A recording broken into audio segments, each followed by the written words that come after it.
Okay, let's open a word of prayer. Lord, thanks for the day. We pray that you'll bless our time together this morning in Jesus' name, amen. So I apologize for the late start. I haven't been feeling particularly well, so I was sitting back there debating whether I should even do this. So I'm going to try to go through a few things, and I may update it this week. Again, we talk about this incredible convergence of things that we're seeing and the rapidity with which things are happening quite a bit. So let me sort of tell you what I want to talk about. I don't know that I'll remember all of them.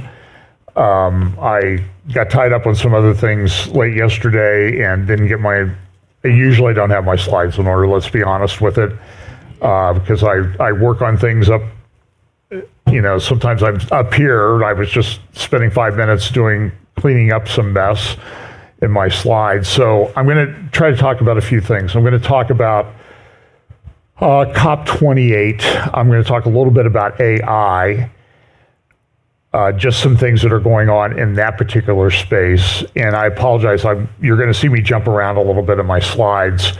And so I may talk about something, then I'll do something else, and I go back to something else. So this will be, maybe we should just call this prophecy ADD.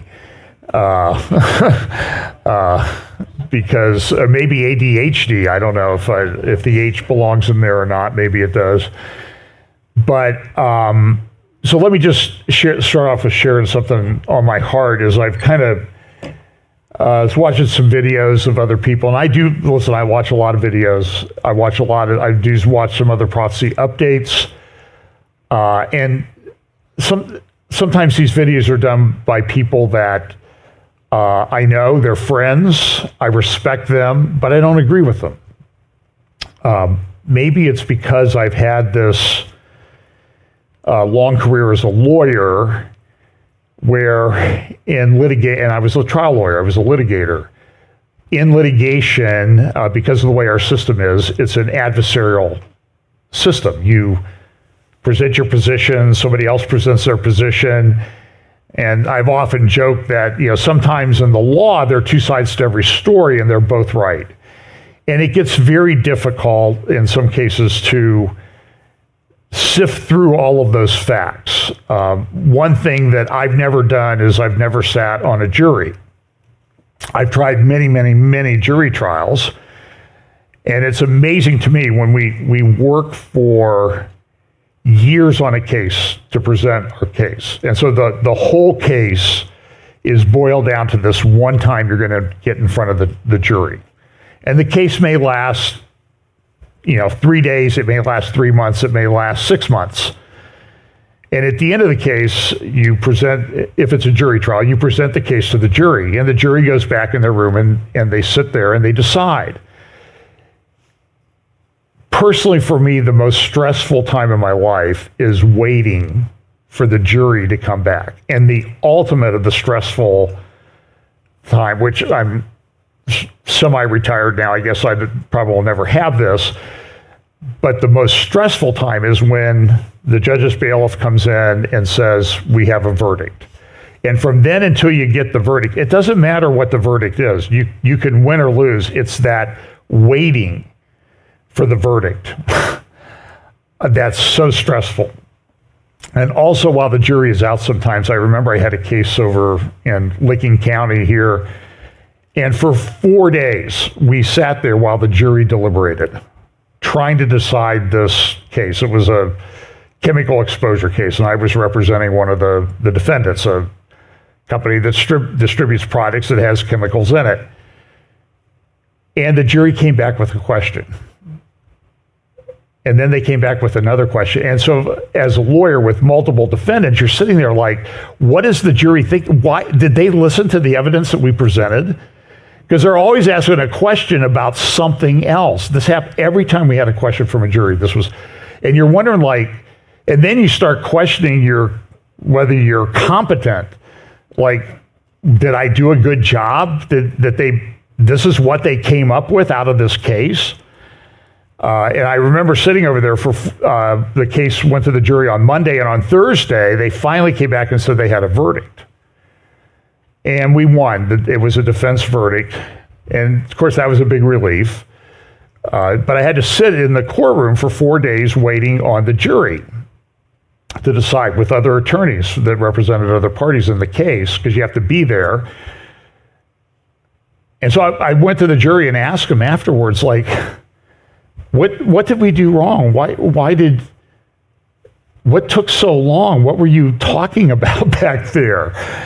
And the foreman of the jury said, well, Mr. Haller, we decided for your client 10 minutes after we went back. We were talking about one of the other defendants. We couldn't decide on one of the other defendants. I'm like, and it would have been nice to know that. But the point is that even in that case, which was bitterly fought, I had a very good relationship with the plaintiff's counsel, and we would go out and we'd have lunch together, and he was very wealthy. He had a plane, so he would fly me to depositions where my guy was going against his client, and we had a great friendship and relationship over decades. And sometimes I see in the prophecy community, I'm going to limit it to the prophecy community sometimes, is that we have different views. I've often joked there are 50,000, the statistic I hear thrown around is that there are 50,000 Christian denominations, which I don't believe, but it might be in the thousands. But if you go to eschatology, there's probably 80,000 different denominations because everybody has a nuance. And so I'll talk a little bit about one today, like my view, or one of the things I'm considering as the final Babylon. And when it happens, when I talk about this, people say, oh, well, you're just wrong. You're an apostate. You've fallen away from the faith because you don't agree that the Babylon is the Babylon that I think it is. And I had a long discussion with a guy. He's fairly well known in the Christian community. He's semi-retired now, and I had talked to him 25 years ago, and I was able to hook up with him this week, and we talk like old friends, like we've known each other. And this is the great thing about Christian brothers and sisters, is like you can pick up because you have this commonality. And one of the things I think, and I don't think I'm misrepresenting what he said, I'm not going to identify him. One of the things he said was sometimes in the prophecy community, we get so wrapped up in our particular point of view that we lack the ability to respond with grace to somebody else's point of view. And that's true. I struggle with it. I think we all struggle with it. And now sometimes it's right to respond with, man, you're way, way off base. I mean, you've completely lost your view of, certain Christian doctrines, whether it's the Trinity or something like that. But, sometimes in prophecy, they're not salvation issues. And I did listen to a conference that was people that I don't necessarily agree with. And one of the people they were talking about, the subject came up is, okay, Israel. We in the premillennial community have this love for Israel because we think that Israel is very important and that God made certain forever promises to Israel that still have to be fulfilled, and God is a God of his word. And if God is not going to keep his promises to Israel, why would we think he's going to keep his promises to us with regard to salvation and how salvation works? And I truly believe that. And I've said, though, you can make Israel an idol, but you can also use your theology to be very clever in bringing out Jew hatred, which is, as you can probably see, there's a lot of people who you thought were great Christian pastors and that type of thing, and they're just spewing this venom against Israel. And so somebody asked a question at this conference about, well, how should we respond? And I haven't gone back to look because I just caught like a minute of it, but I thought and I'm not going to identify the conference or the speaker, but I thought his response was really well. The person says, why these Zionists and these Israel, they reject Jesus. Why should we have anything to do with them? And the response of this person was, well, look, why would you want people, when you were rejecting Christ, to have responded to you that way? Why wouldn't you exercise some grace with respect to them? So anyway, I don't know if that makes any sense, but I think we need to exercise some grace. And again, I'm chief of the sinners here, sometimes not exercising grace. And I think sometimes like you need to talk to the person. Sometimes I think before you kind of jump to the conclusion sometimes. So I would just hope that we can do that, because you're going to hear things. I've been around the evangelical church, Christian church, for not quite 70 years. And I'm not quite 70 years old, which means I've been around it all my life. Dad was a pastor, and because of that, I got to meet a lot of people. And every now and then, those guys that I knew and respected, and Dad respected and everything, they would sometimes say something that just didn't seem quite right. And then so the best way, I think, is to kind of follow up with them and say, well, what are you really saying, rather than jump on them. Now, look, there's times when listen, I know that Andy Stanley and that type of thing, I talk pretty strongly about, because I think that that's pretty clear where they're going, in that it's a sort of things on a salvation issue. And I think that's a different thing. So I don't know if that made any sense. It made perfect. Up in here, it's crystal clear. It's like 5K television, you know. We used to have, remember those tube televisions? And now you look at one of those and it's like, how did we ever watch? It's so unclear. And then we got 720, then we have 4K, now 5K. And one thing I'm noticing, though, with photographs and video and stuff is I'm older, and the ultra high resolution isn't necessarily the most flattering thing in the world.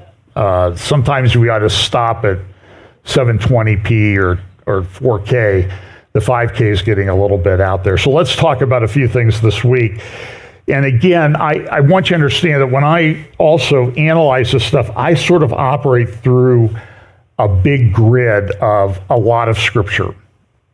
I don't share every scripture that is going through my head or that I've reviewed or anything like that. But understand there are some big, and I'm developing a list of, we're going to put up some short videos. We're going to try to edit stuff down to short videos and put those up. And so what I've done is I've developed a bit of a grid for the person who's helping us do that, to say, okay, this relates to this particular topic.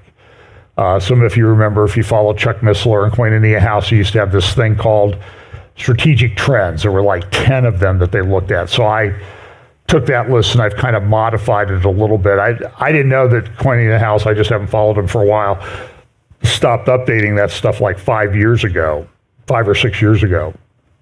And that was great. I mean, it was a good grid to work from. So I look at things like Mark of the Beast technology, Israel, conflict, wars and rumors of wars, AI, which is related to Mark of the Beast technology, the economy, because we know that there's these economic disruptions going. If we look at what the seals and trumpets and bowl judgment, particularly the seal and trumpet judgments, relate to, there's going to be a lot of disruption in the world coming forward. And our exit, and none of us know our exit date, by the way, and we don't even know our exit method, so we always need to be ready to meet the Lord. But in that context, those things are not going to just pop up out of the ground at the last minute. They're going to be building up to this thing. So, for example, when we see prophecies that a third of the world dies, or there's, I think, the fourth trumpet, some fourth seal, people think a fourth of the world dies. I don't believe that. I think it's control over a fourth of the earth. But there are things like Islam. I mean, Islam's been around for 1,700 years now. It's not going away till the Lord returns. And so we can look at a lot of things, Bible prophecy, in light of that false religion being present in the last days. And then there's going to be this trend for globalism. So COP28, I thought this was sort of a perfect picture today of sort of how the climate people have approached this. The world will end in 1984, 90, 2000, now 2030. And we have all these things that are pushing towards 2030. I talked a little bit about at the COP28 meeting, the Pope and the head of the Sunni Muslim School of Theology at Al-Azhar University in Cairo had signed yet another agreement about a joint and common mission. One of the things we see in Revelation 17, 18, we see the woman riding the beast, we see the beast, we see Mystery Babylon, and it appears this is like all peoples of the earth are involved. So this is a global thing. It doesn't mean they're going to have complete global influence over everything, but that they're going to it's going to have worldwide influence. So we look at these things. So we have these globalist meetings. Now, every now and then somebody slips up, though, and sort of says the quiet part out loud. Now, this is a guy named Al-Jabbar, Sultan Al-Jabbar. He was the president of the COP28 meeting in Dubai, which is going on as we speak. It still has about a week to go. I think it ends up on Friday or Saturday. And he spoke at the conference the other day, and he said, and he was doing a Zoom call about his participation in the conference, and he's, I think, the energy minister for the United Arab Emirates. So he's kind of a big guy on fossil fuels. And he said, listen, there is no science behind demands for the phase out of fossil fuels unless you want to take the world back into caves. And we've talked about this over and over and over again. I've talked about this over and over again. There's a guy, Dave Walsh Energy on Getter, you can follow, and he talks about this, is that solar and wind are helpful, but they are not a replacement. You need something that's going to be on all the time. You need nuclear, and that's fossil fuel generated electricity. And everybody knows this. China's opening a new coal plant at least every other week for the next decade. And all over the world, there are literally thousands of energy plants that are all coal or gas-based that are being built. Why? Because there's this miracle of fossil fuels. It gives us a lot of energy. I was just thinking about this yesterday. I stopped to fill up my car at the gas station. By the way, $2.65 here in Ohio for regular unleaded. $2.65 for a gallon. And I was just thinking, I put this stuff in my car and I can go everywhere. It's almost like a miracle. And it works. And I don't know where that gasoline started out as oil in the ground and where it was refined and the trucks that brought it there. But I know what? It was there, and I put it in my car, and it works, and it gives me a lot of freedom. And so I think Al-Jabbar was just recognizing is everybody else in the world wants what we have. We're not going to, just like on AI and the development of AI, we're not turning the clock back. And so we have to figure out how to deal with it.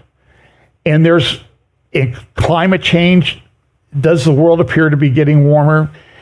It does in some respects. There's a lot of argument about that. It does seem like there's more extreme weather events than there used to be, but there have always been a lot of extreme weather events.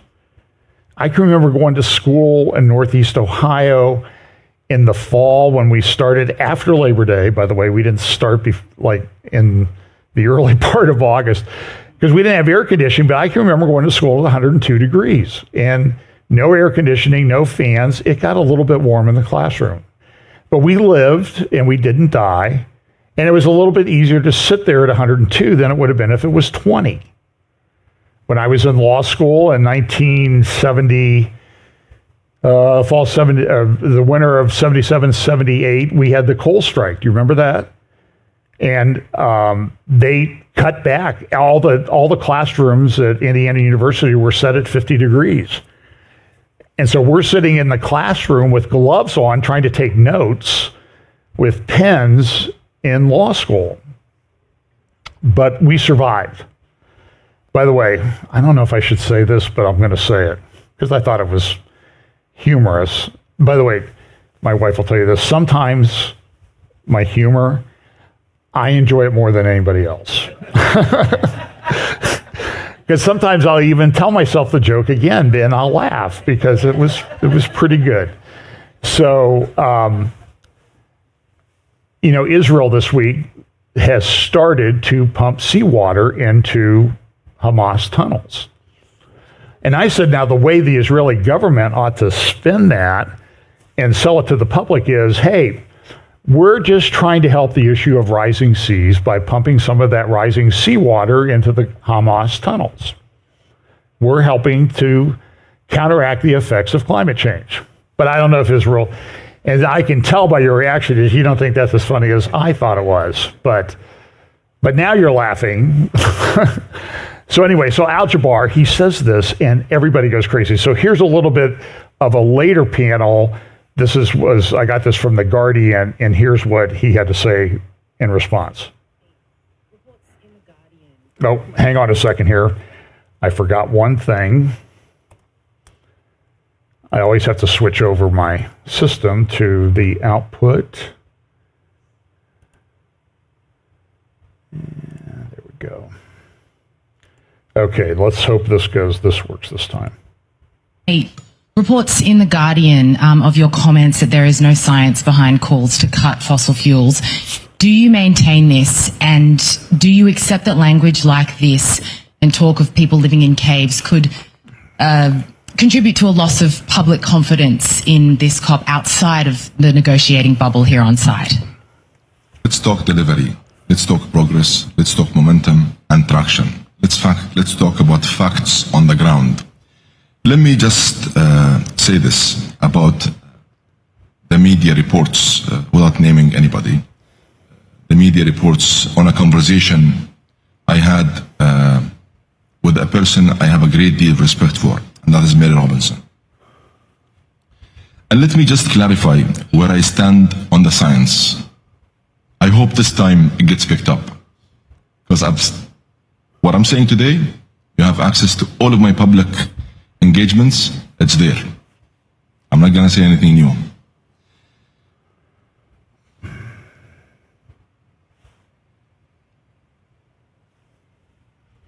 I honestly think that there is some confusion out there and misrepresentation and misinterpretation. And to address this question right, let me first introduce myself to you. I'm an engineer by background. It's the science and my respect to the science and my passion about the science, and it's about my conviction to the science that have enabled me to progress in my career. I have said over and over that the phase down and the phase out of fossil fuel is inevitable. In fact, it is essential. And this transition is, in fact, essential. And it needs to be orderly, fair, just, and responsible. And it needs to be well managed. So, allow me to say that I am quite surprised at the constant attempt to undermine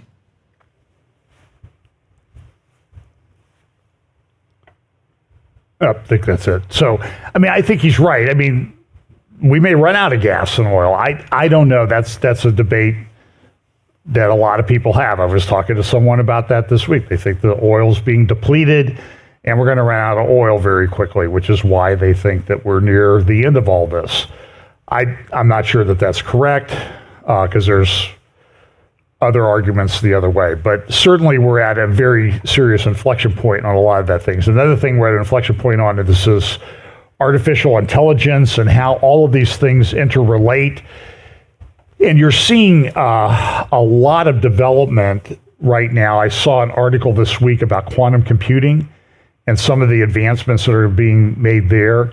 And that's a whole nother level of computing. And if they're able to get that worked out, some of the issues they have there worked out, this whole computing thing and technology and AI is really going to take off in a way that I don't think we understand.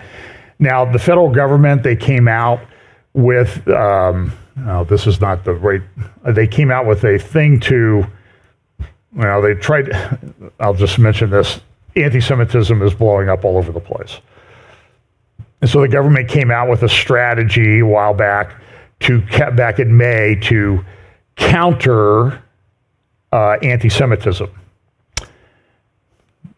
which is good. We want to be against that.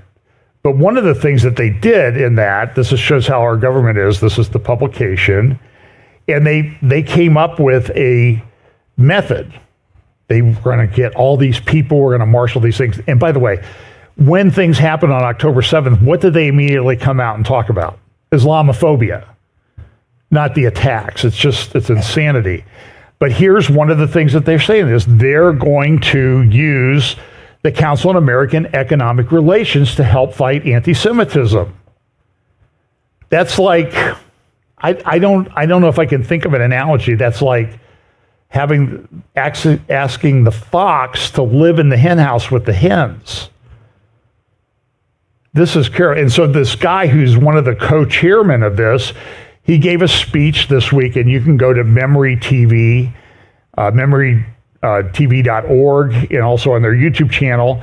And they were able to pull down the video. There was an Americans for Palestine seminar meeting in Chicago a week ago, and he gave a speech. And in his speech, he said that he was happy to see the Palestinians break out of Gaza on the day they attacked Israel. It's clear that he said this. You can go watch the video. Now, I went, by the way, Memory pulled it, they put it on their website, and you can go watch it. And he said exactly what Memory said. And of course, he releases a statement and says, well, despite my clear remarks and anti-Muslim, anti-Palestinian hate website, that's Memory, and they're not that, selective remarks from my speech out of context and splice them together to create a completely false meaning. Now listen, so what I did was I researched, I went to the Americans for Palestine YouTube channel, and they have all of the videos from that conference. Except one is missing. It's been taken down. So if his thing was taken out of context, it would seem to me that the best way to fight that would to be have the whole video up there so people like me could and others could watch it. But you can't. And so what he does is he just says, Memory lied, and I'm removing the evidence to prove that they did. That's problematic, very problematic. There was this week also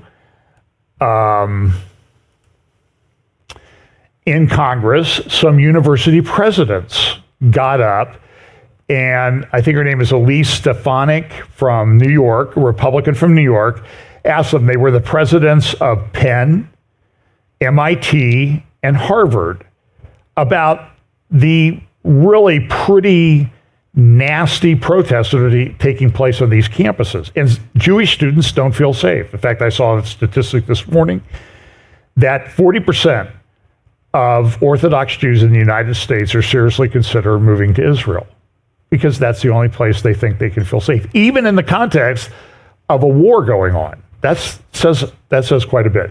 So here's a clip from that thing in Congress that took place about Wednesday or Thursday.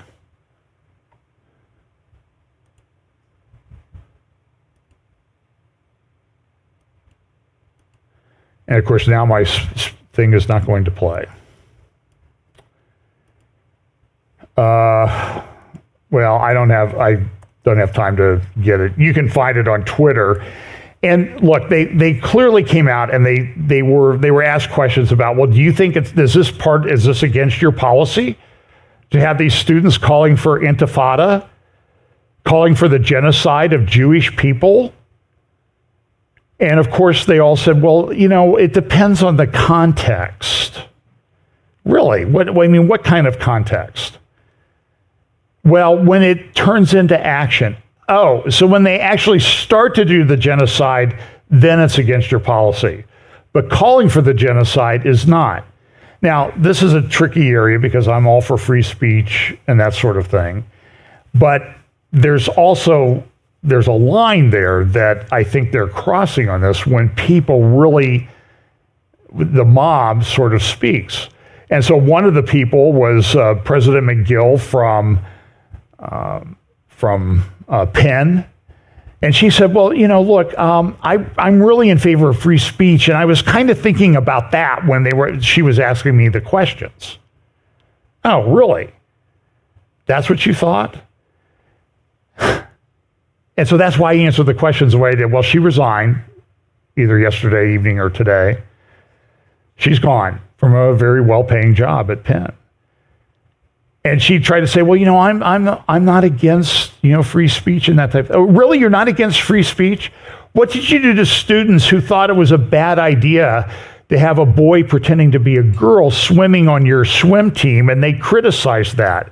How did you react to that? Again, I will stand by this. If hypocrisy was water, the world would drown. So she's gone. There was a guy who threatened to withdraw a $100 million contribution from Penn.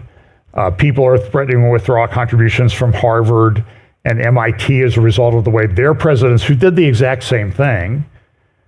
And the president at Harvard, you can go back and look into her career. She's really gone after people with a vengeance, and now they're coming after her. And it's like, well, you're mistreating me. It's so mean. You're being mean to me, a woman. But you don't have any problem having destroyed careers in the past for really no reasons.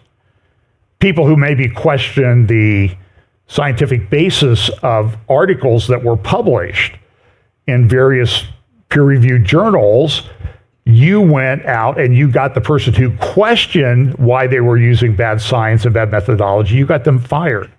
Now all of a sudden it's a big problem. So you can find all of those things. McGill is out. I don't know if her name is Gay at Harvard, and I forget the lady who's president at MIT. But this is somebody said, I thought this was an interesting thing. This is mind context, that's what we rely on now for these things. So let's go to Israel. And this is where my slides get really out of order.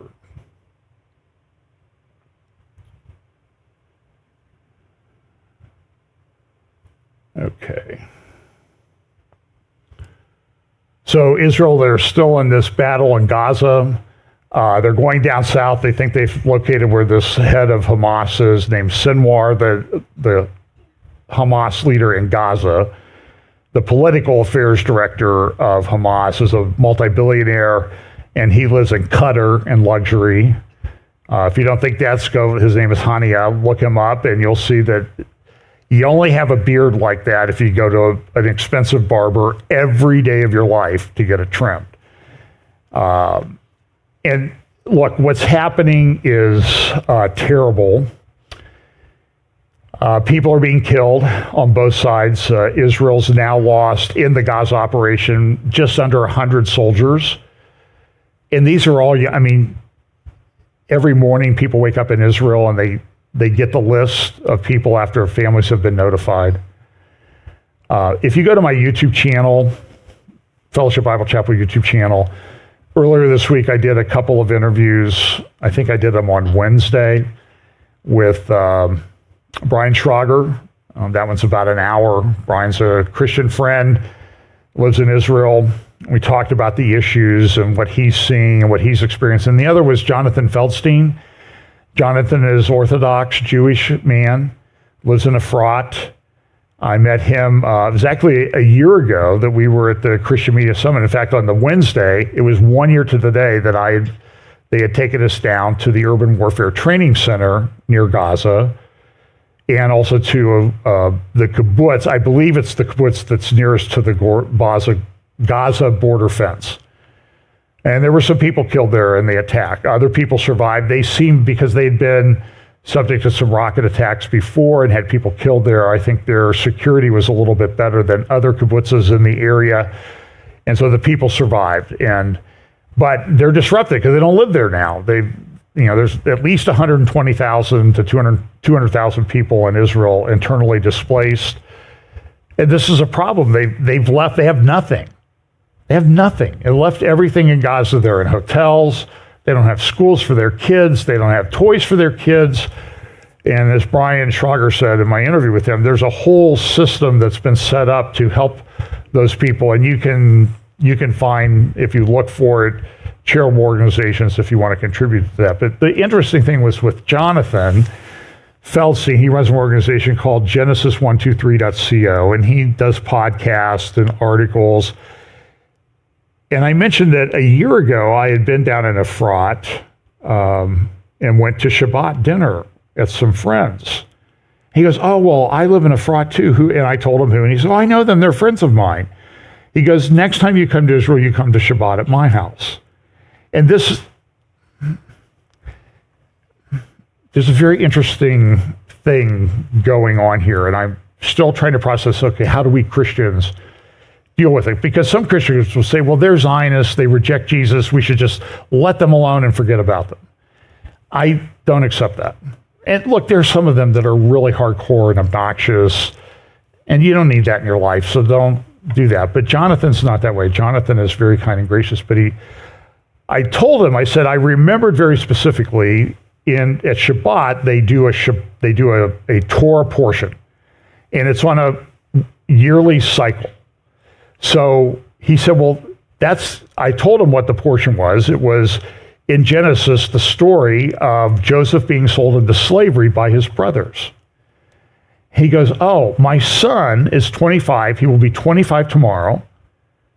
His brigade, he's in the IDF, just entered Gaza today. So please pray for him. So pray for Jonathan's son and pray for all the soldiers in there, that this thing will get over with pretty quickly. And he said, because he was born this week, the Torah portion that would be read at his bar mitzvah was this portion about Joseph being sold into slavery by his brothers. So if you go to Times of Israel and you look for Jonathan Feldstein, Feldstein, you can find the article that he finished writing after our conversation. He said, now I know what Jacob felt like.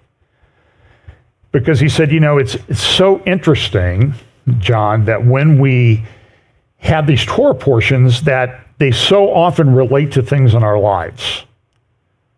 And he said, now I'm asking my rabbi, when Joseph was sold into slavery, the trade route went through Gaza. Did Joseph go through Gaza on his way to Egypt? And the answer is he likely did. But he said, I also look at it how Jacob reacted to losing his son, his favorite son, and now I know how Jacob felt because my son is now in Gaza in a war. But this is what we have to do. But he says you read every morning the names of people, and sometimes they're sons of friends, and everybody's going to funeral after funeral. This week, Gazi Eisenkot, who is in the war cabinet, former head of the Israeli Defense Force, his son was killed in Gaza. They had the funeral the other day, and all the politicians were there, and they televised it, very moving. And Eisenkot, his nephew, was killed the next day. So he lost his son and a nephew this week. This is what's happening in Israel. There are over about 400 soldiers dead, or I think close to 500, because 300 and some were killed in the attack on October 7th. But I think the number is 93 or 97 that's been killed so far. So it's a very difficult situation that they're facing now. The word out of Israel is that they expect that they hope to be finished with the Gaza operation in, I've heard 2 months, but there was an article in the Jerusalem Post this morning saying 6 to 7 weeks. They have started flooding some of the tunnels. Eisenkot's son, by the way, was in a brigade. They had secured a tunnel entrance, thought everything was fine, and then a Hamas terrorist popped up out of the tunnel and shot and killed him. And this is what's happening. It's a very close quarters war. I don't know if this one will play or not. For some reason, my videos are not playing. So this is a video that I saw described for the video. These are soldiers in Gaza. And when we were there a year ago, they took us down, just a year ago this week, to the Urban Warfare Training Center. And they drove a tank by us and everything so we could see what that looked like. It very much looked like this tank. And the buildings and everything, they had a mock-up of Gaza City. And you can see here in this video, if it was working, that this is a very difficult urban fighting situation. So as they were showing this here, so people say, well, why did they destroy the building? Because if they don't destroy the building, in this video, they're in a square with tall buildings, 3, 4, 5 stories around, which are all over Gaza, because it's densely populated, and people are popping out, firing snipers at them. They pop up here, they pop up here, they pop up here, and these soldiers they're in there in the midst of all of this, and they have to deal with it. It's very, very difficult fighting. So that they've only had under 100 killed so far in several weeks, a month of being in there is, to me, that's sort of a miracle. But as Jonathan and Brian both said in my interviews with them, one of the most amazing things is to see the unity of the Israeli people about what they have to do. Our government seems to be fighting and pushing them the other way, and that's a problem. Let's see here. So here's just some articles that I found. Israel lauds U.S., but Palestinians accuse it of genocide for vetoing UN security ceasefire call. There was an operation to rescue IDF or hostages by the IDF that failed, and one of the captives was murdered after that. Hamas says, well, he got killed during the raid.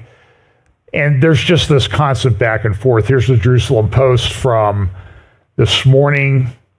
Main Gaza fighting could conclude in 4 to 7 weeks. Also, Eisenkot's nephew was killed. Israel says U.S. has not set a deadline for the end of the war, but we're really pushing Israel to stop. And I don't know how long is U.S. support for that. And so everybody's like, oh, look at how cruel Israel's being. And they never talk about what happened on October 7th. You see anti-Semitic protests all over the place. This was in one of the articles, this is in the Times of London yesterday or today. 1 in 5 in a poll of young Americans say the Holocaust is just a myth. This is a problem, and this lays on the doorstep of people like the presidents of Harvard, MIT, and Penn, because they've not been treated. This other article here, Israeli hostages most brutally treated, say free Thai workers. So a lot of the people that were taken hostage were from Thailand. They were immigrants who work in the agriculture or in the kibbutzes down there in the south of Israel. And they came back and said they're really mistreating the soldiers. There was one girl, she had been shot in the leg.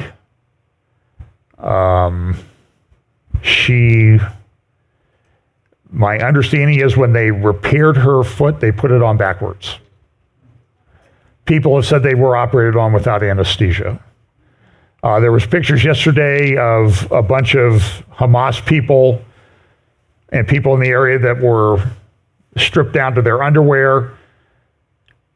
And look at how cruel they are. Look at how mean Israel is. But there's very good reason why they do that, because a lot of them wear suicide vests.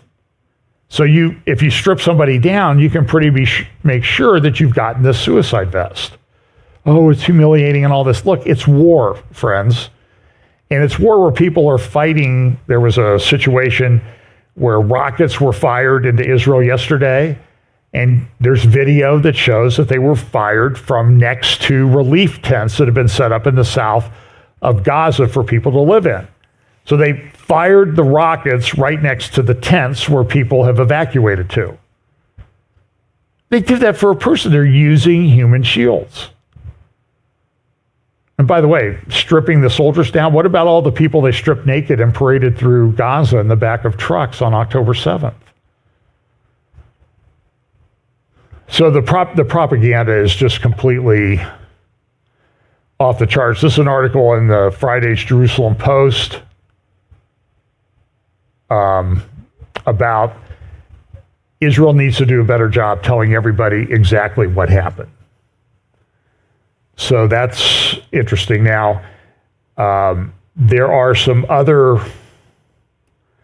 things. So this is now, by the way, this is a news source I check on Twitter, Iran Observer. So they're pro-Iranian. So understand you're going to get a lot of propaganda from them. So they look at what's going on and the fact that the U.S. hasn't really responded. And this is what they say. The reason that the U.S. has not attacked Yemen is that it does not want to endanger Saudi Arabia, the UAE, and Qatar. So it's Iranian propaganda. If U.S. attacks us, we're going after all these other people because they've supported the U.S. Saudi Arabia has no appetite for another war with Yemen, and a ceasefire is in place.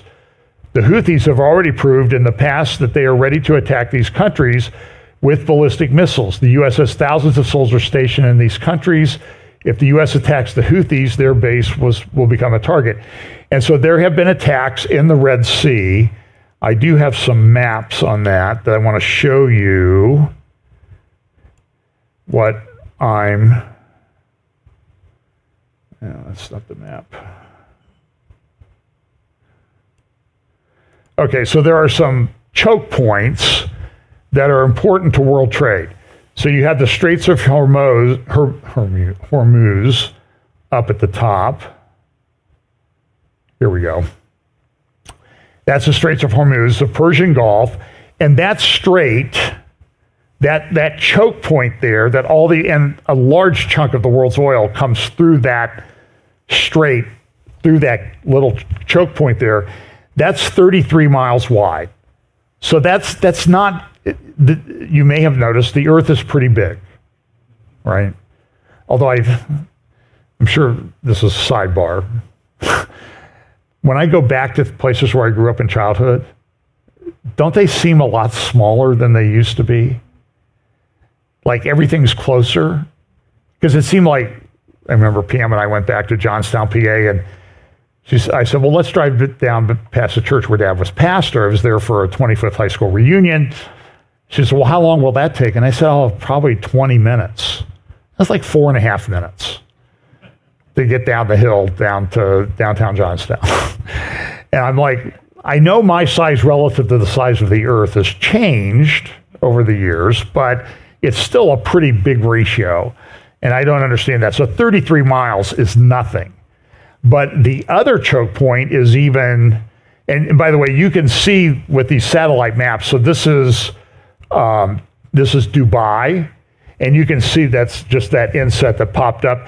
And you remember those islands that they built? You can see those from the satellite. They're pretty big, and it took Dubai to do that. Now the others is the Straits of Maghreb, which is down in the southwest corner of the Arabian Peninsula. And it's next to Africa. You see the Horn of Africa there where Somalia is, and then this country called Djibouti, which is on the on the west side of the Straits in East Africa. And then you see Yemen, and that choke point is 10 miles wide. That's nothing. So what you'll see is that there are major waterways that are affected by this war. So the busiest shipping lanes in the world, English Channel, Straits of Malacca, Malaysia and Indonesia, Suez Canal, Panama Canal, and Straits of Hormuz. These are the biggest shipping channels in the world. So two of them, for the Suez Canal and the Straits of Hormuz are there because at the north end of the Straits of Hormuz is the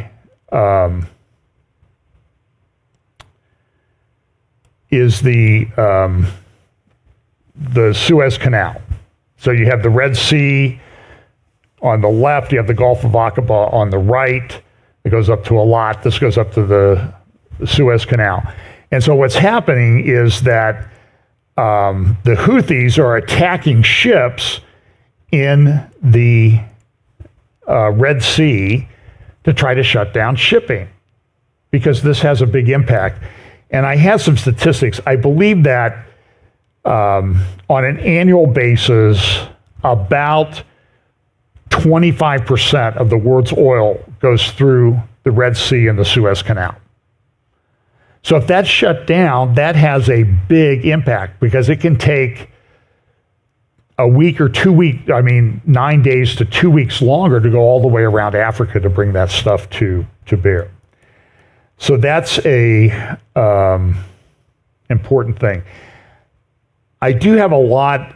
I said in my Facebook page I was going to talk about Neom and maybe Babylon, and I think I'm going to forego that since I got a late start today. I will update that.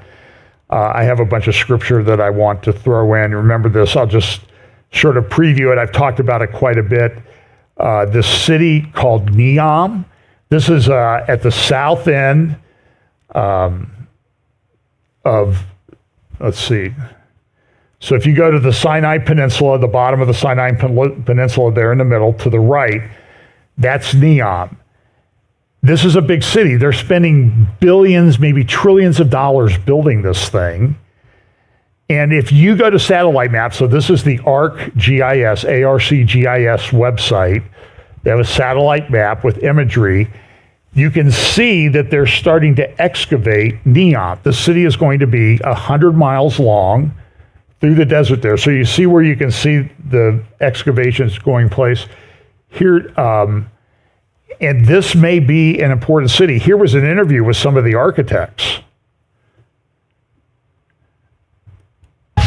What are they thinking? If it succeeds, it will be the new Babylon, so to speak. So if it succeeds, it will be the new Babylon. And so you can see this city, 1,500 feet wide, tall on each side, about 600 feet across. It's kind of goofy, very dystopian. Everything will be in a 3-minute walk.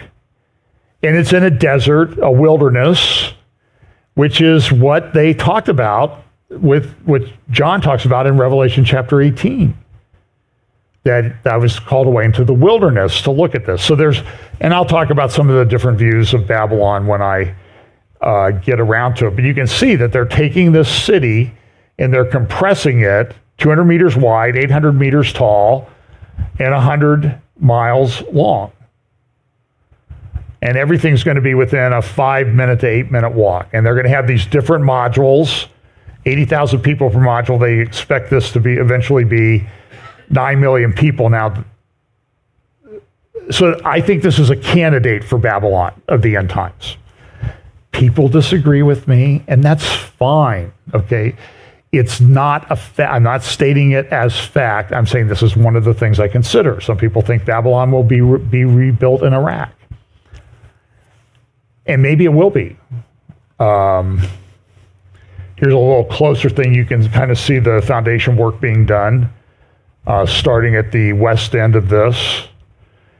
And so I'll only say when we look at the story of the Tower of Babel, which I think is a pattern for what we're going to see in the end time with regard to this final Babylon, the Lord intervened before it was finished. So I don't think they're going to finish Neom before the Lord returns. And it's very dystopian if it is Babylon.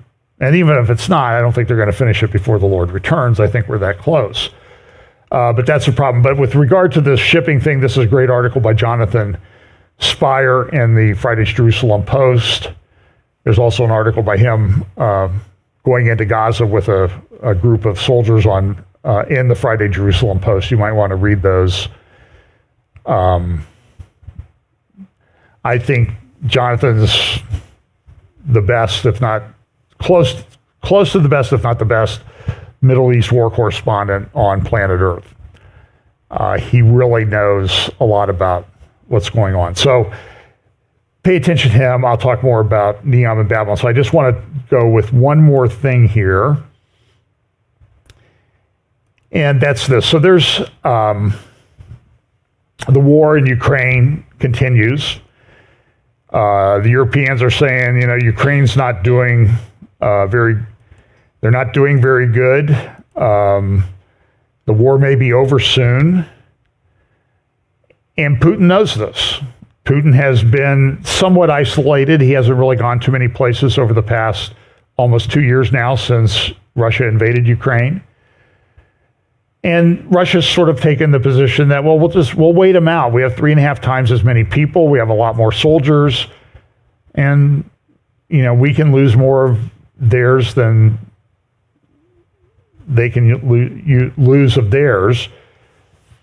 And they're running out of ammunition and everything. So I don't know if the war will go on much longer. Russia will wait it out. But Putin took trips this week, and I think it's just sort of significant when we look at the alliances of Ezekiel 38 and 39 and some of the things that come together. Russia, I think Central Asia, I've long said that Central Asia and the Turkmen people in that region are probably involved in this Gog-Magog invasion that comes from the north into Israel in the last days. I know Turkey's involved. We know Persia in some form is involved. So Putin took a trip. First trip he took was he went to Saudi Arabia. And here is the Crown Prince Mohammed bin Salman waiting for Putin to show up. And remember, everybody says, oh, Putin's dying. And then he goes and sits on stage for 4 hours at a boring conference and doesn't fall asleep and doesn't appear, from what I could see, get up to go to the bathroom or anything, which is pretty amazing for a guy who's 71. So here he comes with his good buddy, Mohammed bin Salman. And they're going to go in and they're going to have a receiving line. Glad to see you. Welcome to Riyadh. I have to shut the sound off of that. Look, they get the really good handshake. Yeah, my buddy, a good man. And now they're going to go to the receiving line. And in the receiving line, you're going to see a very interesting character who's gone on the trip with Putin. Now he's greeting the Soviet or the Saudi Arabian dignitaries. And then the favor's going to switch. Pretty soon you're going to see Mohammed bin Salman. He's going to start shaking hands with, there's the foreign minister of Saudi Arabia. And now Mohammed bin Salman's going to start shaking hands with there's Lavrov and dignitaries. You're going to get to the guy that I think is very interesting, that he's on the trip. It's the guy with the beard coming up. His name is Kadyrov. He is the head of Chechnya, which is a Muslim region. There he is right there, Kadyrov. And he is a brutal, brutal guy. You remember the Chechen situation where the kids in the school, that was back when there were wars in Chechnya. His father rose to power. They were very much against Russia, but then he's become very pro-Russian. He's very close to Putin, and he's just brutal. I mean, go read about him. And so they had this big meeting, and I think this is a repeat. Now, remember, Putin and Mohammed bin Salman, they have a pretty good relationship. Look at that ain't the handshake that Joe Biden got. What did they get? Kind of a fist bump or something? An elbow bump? Remember, about 5 years ago, there was a conference, and here's Putin and Mohammed bin Salman, high five, man, and ha ha ha, we're good buds. And I don't remember what that conference was, but I dug it out of my thing. Yeah, man, my man, yeah. So this is Kadyrov. And so Putin went to Saudi Arabia. Before that, he had gone to the United Arab Emirates. And I always like these rooms that they have these meetings in. It's sort of like very intimate, close quarters meetings. There's those guys. I think those are those guys. But he also went to the United Arab Emirates. They had a big flyover to recognize him. Then he went to Saudi Arabia. And he was going to stop in Iran, but he texted, I can't do that. I've got some friends.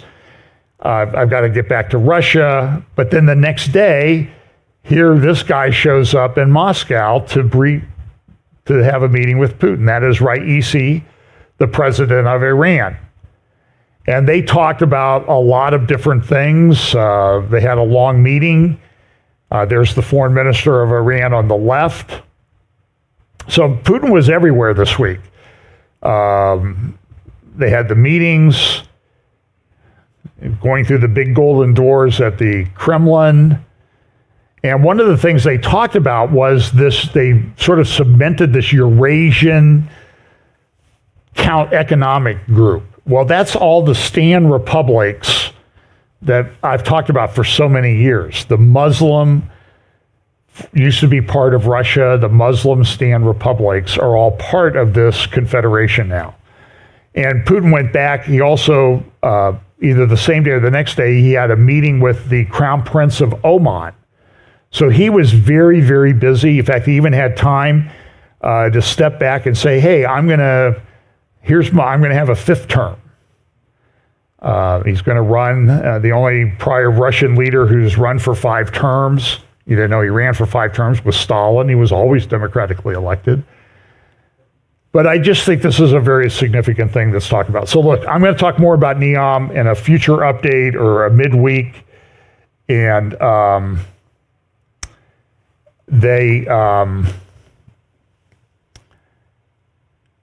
and I appreciate you listening. And by the way, go check those out. Go to Times of Israel, read Jonathan Feldstein's article, watch the videos with Brian and Jonathan, and we'll talk more. So let's pray. We'll leave. Lord, thanks so much for your day.